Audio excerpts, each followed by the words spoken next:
Matapos natong masaksihan ang lakas ng Order member na si Osaragi, ngayon ay i-review naman natin ang Chapter 45 at 46 ng Sakamoto Days. Sa puntong ito, papasok na sa kwento ang bagong karakter na si Minimalist. Samahan niyo ako mga kaibigan at huwag na nating patagalin pa. Let's go! Nagsimula ang eksena kay Minimalist na nakatayo sa harap mismo ng asawa ni Sakamoto, si Aoi, at tinatanong kung nasaan si Sakamoto. Sagot naman ni Aoi wala raw doon ang kanyang asawa at umalis ito papunta sa isang holistic healer. Dito nagsalita si Minimalist at sinabing huwag daw itago sa kanya si Sakamoto dahil ayaw na ayaw niya sa mga taong nagsisinungaling. Sumagot si Aoi na tama, ayaw din niya sa ganoong ugali, ngunit dagdag ni Minimalist, tila hindi raw naiintindihan ni Aoi ang sitwasyon. Bigla niyang kinuha ang isang lalagyan ng pera at gamit ang kanyang dalawang kamay, pinisil iyon hanggang maging kasing laki na lamang ng bola. Kita sa reaksyon ni Aoi ang pagkagulat at sinabing, paano naman ang perang nasa loob? Hindi doon nagtapos si Minimalist. Hinawakan naman niya ang counter table at pinaghati ito ng napakadali. Pagkatapos lumapit siya kay Aoi at nagbitiw ng malamig na pagbati, "Hello." Hindi na nakasagot si Aoi kaya agad siyang sinakal ni Minimalist at tinanong, "Naiintindihan mo na ba ngayon? Nasaan si Sakamoto? Kapag itinago mo siya sa akin, dudurugin din kita hanggang maging parang bola." Pero bago pa tuluyang matapos ang pagbabanta ni Minimalist, biglang binali ni Aoi ang kanyang braso, isang bagay na ikinagulat nito ng husto. Sunod, hinila ni Aoi ang buhok ni Minimalist at sinaksak siya sa leeg, hindi man lang binigyan ng pagkakataon na makapag-react. Matapos niyan, natanong ni Minimalist, paano na ba? Habang nagsasalita pa siya, makikita aman ang galit na mukha ni Aoi. Sabay sabi, tignan mo ang alat na gilawa mo. Sa isang iglap, nagbago ang anyo ni Aoi at lumabas na nag-disguise pa na si Nagumo bilang siya. Nakangiti itong nagsabi ng, biro lang, kaya pala di ka patay ngayon kasi laruan ng kutsilyo lang ang dala ko. Biglang pumasok sa isip ni Minimalist na siya ay isang S-rank na nasa listahan, kaya galit niyang sinabing, ayaw na ayaw ko ang sinungaling, mamatay ka na. Pero bago pa siya makagalaw, inakbayan siya ni Nagumo at sinabing, hindi mangyayari yan. Nagulat si Minimalist pero sagot ni Nagumo, alam mo, nagmamind lang ako ng sarili kong business dito sa pagbabantay ng tindahan. Sa isipan naman ni Minimalist, agad niyang nakilala ang pangalan ng lalaki, si Nagumo. Ipinakita naman sa flashback na inutusan pala si Nagumo ni Sakamoto na bantayan muna ang store. Ayaw sana ni Nagumo pero pinaalala ni Sakamoto na may utang pa ito sa kanya at dapat niya itong bayaran. Sagot naman ni Nagumo, kung ganun, wala akong choice, pero dapat bayaran mo rin ako, na sinagot ni Sakamoto ng, sure. Balik sa kasalukuyan, makikita si Nagumo na binubuksan ng dala niyang case o bag at sinabing, humingi ng pabor ang kaibigan ko. At sino ba naman ako para tumanggi? Matapos niyan, sa ibabaw ng tower, namangha si Heisuke kasama ang kanyang ibon na si Pisuke dahil gawa pala sa salamin ng sahig. Sinabi niya rito sa kanyang ibon na hindi naman siya naglalaro pero naaalala niya ang laging sinasabi ng kanyang lola noon na kung hindi mo mahanap ang hinaanap mo, madalas ay nasa harapan mo lang pala ito. Samantala sa pinakababa ng tower, laking gulat ni Heisuke nang makita niya ang isa sa mga kaibigan ng death row inmate na si Apart. Sabi ni Apart, gusto lang daw niyang makipagkamustahan. Tinanong pa niya ang isang lalaki kung ano ang iniisip niya. Ngayon, isang tanong na ikinainis ng lalaki at sinagot ng, anong problema mo? Maya-maya may kinuha si Apart na sinulid at sinabing, pwede ko bang makita ang nasa loob mo? Napangiti si Heisuke dahil tama nga ang sabi ng kanyang lola noon. Agad niyang pinaputok ang kanyang sniper rifle. Ginamit niya ang mga basag na butil ng salamin para mag-reflect ang bala at tamaan si Apart. Medyo nawalan ito ng balanse pero nablock pa rin niya ang bala gamit ang kanyang matibay na sinulid. Nagulat si Apart sa ginawa ni Heisuke, habang si Heisuke ay napapakomento ng sinangga niya ang bala.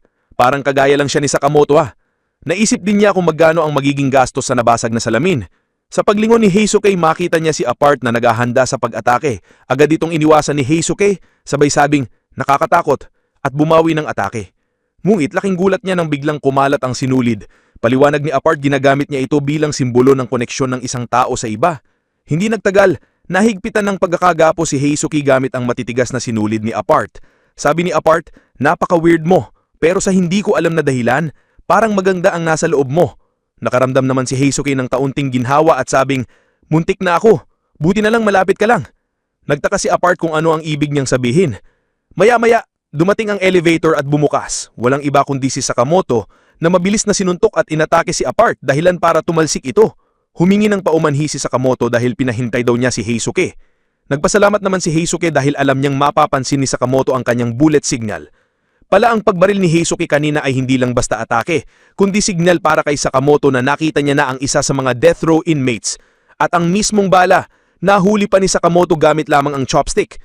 Tumayo si Apart sabay sabing, "Ang sakit nun! Matagal-tagal na rin simula ng huli kong maramdaman ng ganitong klase ng atake. Kung gaano kalakas ang suntok mo, baka maintindihan mo ako." Naghanda na si Sakamoto at sabing, "Ako na ang bahala dito. Magaan ang pakiramdam ng katawan ko ngayon." Matapos ito, balik tayo kay Nagumo. Nagsalita si Minimalist at sinabing 432 na daw siyang napatay. Ngunit sa kabila ng dami nito, babut-but pa rin daw siya. Kaya bawal siyang madisqualify. Ganong klase palang tao ito. Ang mga salitang iyon ay nagpainit ng ulo ni Minimalist kaya bigla siyang umatake ng suntok.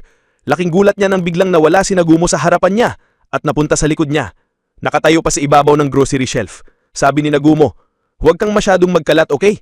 Papagalitan ka talaga mamaya ni Sakamoto." Tinanong niya kung ano ang ginagawa niya doon. Sagot ni Nagumo, gamit pa ang cellphone ni Minimalist, "Nakikihiram lang ako. Wala ka namang sigurong number ni X or ni Slur, di ba?"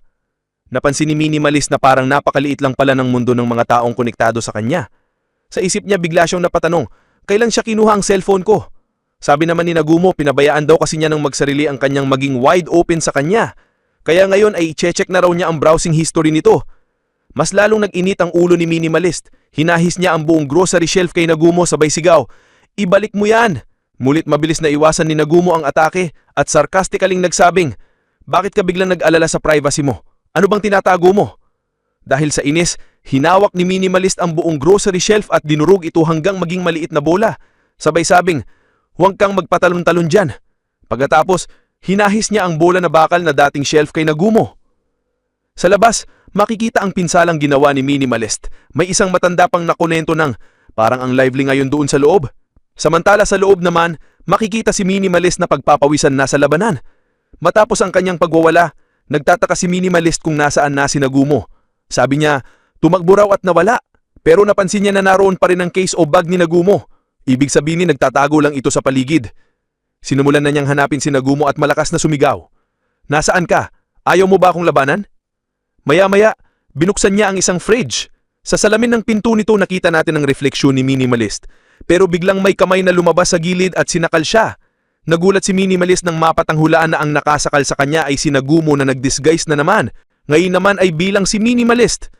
Nakatawang itong nagsabing, "Ako ito." Sa isip naman ni Minimalist, inis siyang nagtanong, bakit ba naging malakas ng ganitong kaliit at kapayat na tao ito? Habang hawak pa rin siya sa leeg, sinimulang ni Nagumo na halughagin ang bulsa ni Minimalist. Binanggit niya, "Tignan natin, susi ng kotse, resibo mahula sa fast food, hit list at kung ano pa." Napailing niya at sinabing, "As expected, walang useful na impormasyon, patel-pateri lang at basura." Pagkatapos itinabi niya si Minimalist at binuksan ang kanyang daladalang case. Sabi niya, "Matatapos na rin dito. Mabait naman akong tao, papipiliin kita kung paano ka gustong mamatay." Makikita natin na may kinuha sa mula sa loob ng bag, dahilan para magtaka si Minimalist sa isip niya. Ano kaya itong hawak niya? Isa ba tong weapon?